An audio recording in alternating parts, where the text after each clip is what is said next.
my very dear brother Rashid Khan Sahab, a great philanthropist, person with great vision. Excellency, the diplomats, thank you very much for coming and gracing this occasion. Professor Dr. Junaid Sadi Sahab of COMSETS, Dr. Manzoor Somro Sahab of the Ecoscience Foundation, Ikram Sahab, and many more. Thank you very much for gracing this occasion. This is an extremely important event. Perhaps the importance is not only the topic, but also this is the beginning of our physical face-to-face meetings. We have been operational since last several months, virtually or through exhibitions and other events. We remain very, very active in this area of emerging technologies, but it's now time for us to come back. This danger of living with COVID would remain with us for quite some time. And if you have read this book of Yuval Harari, Sapiens, he said that when these new viral diseases were introduced from animals to human beings, smallpox, chickenpox, and measles, people thought that it's going to vanish. This actually happened in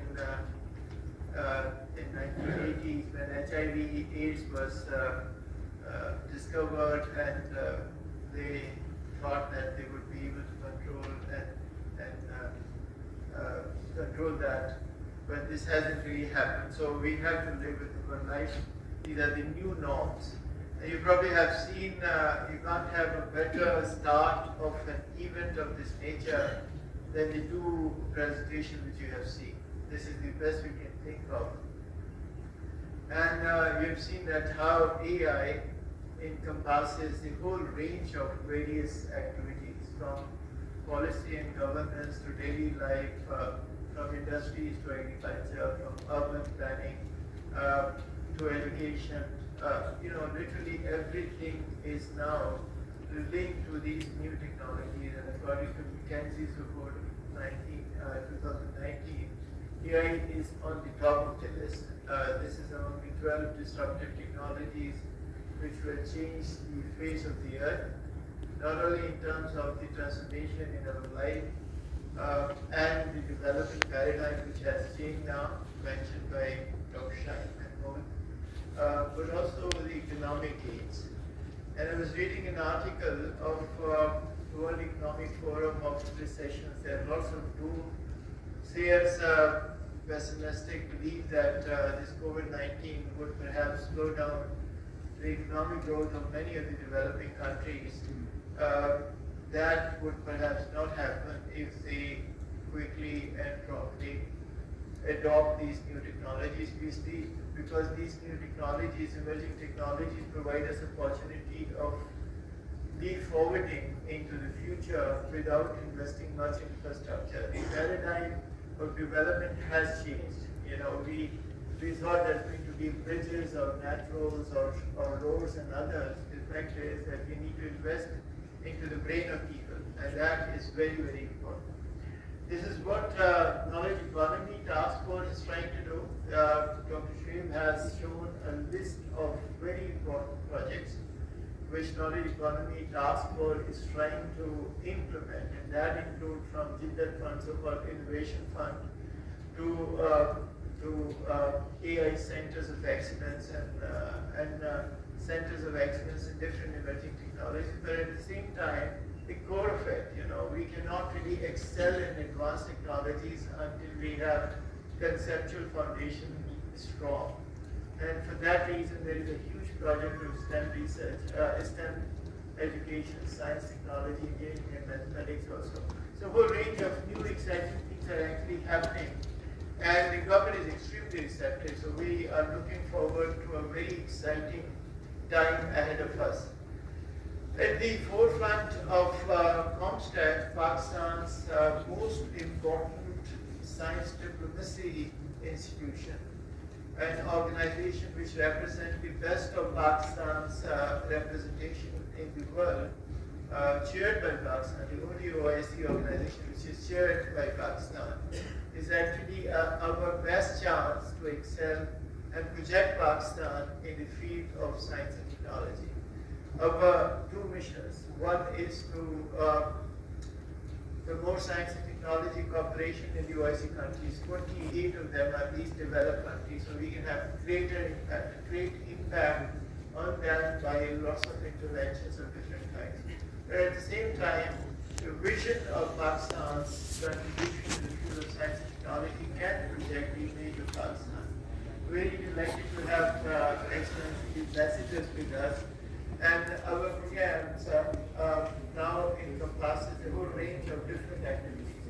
We have many thematic workshops which we are planning to organize in different countries of the OIC region, from Gambia to Senegal to Uganda to Sudan and other places in Oman as well, in Kazakhstan.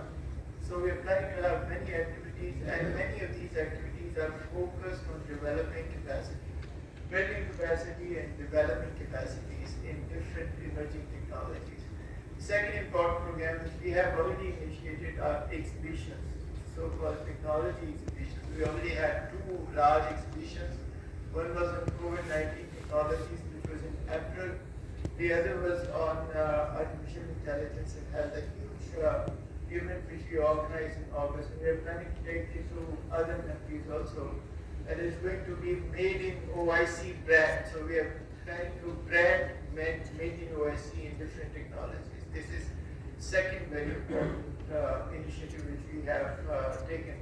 The third is that we would like to have a greater mobility within the countries. So OIC has initiated in 2012 so-called education exchange program. That doesn't really work very well because there was no ownership. But now we are now in the process of discussion with them that this program is likely to be shifted to contract and will have this wonderful young man and women. 718 million of them. Dr. Shahid Mahmood was talking about Pakistani young population. I'm discussing about the OIC's youth, less than 20 years of age, 718 million. Bold, bright and beautiful young people from all over the world, from Africa, Central Asia, South Asia. A lot of them would get the opportunity of moving from one place to the other through a very innovative initiative which we have launched called Consortium of Excellence. So what we have done was that we reached out to many institutions, top institutions of the OIC world, from Jubitab to MITE in Malaysia, to IROS in Iran, to National Research Council and National Research Foundations of Egypt, and many more of these institutions, and as well as top institutions in the country. We actually put them together into a consortium of excellence, and they would be the focus centers of a massive training programs of researchers, technicians, distinguished scholars who would be moving from these places to other places also. This program is launched in collaboration with the Islamic Development Bank. We also have launched a network of laboratories of virology and vaccine development. And this is again through the support of Islamic Development Bank, comprised of 17 laboratories from Indonesia to Pasteur Institute in Dakar, Senegal. So a lot of these initiatives are now underway, and the objective is to build capacity together. ComStech is also responsible, a very important responsibility which actually highlights Pakistan's role in OIC affairs. The ComStech has been given the responsibility of the implementation of science, technology, innovation agenda 2026, which was approved in 2017 in Kazakhstan. So we are the lead organization for the implementation of science and technology innovation agenda. And that really highlights how important it is to work in partnership with ComStech. And the message is that we would all like to work together because we want to make sure that through ComStech we contribute the best of talent and make sure that we benefit Muslim Ummah each other. This event is is surprising in a sense that we have in a blended format already about 50 participants. We have some people from different countries participating, but we do have many more which are attending that online. Dr. Shahid Mahmood has commented about the quality of resource person, and I'm sure that this 2 days is going to be an exciting learning experience and joyful for you. I hope you would also enjoy staying in this beautiful city of Islamabad, and we hope to see you more often. Thank you very much. Thank you for your presence.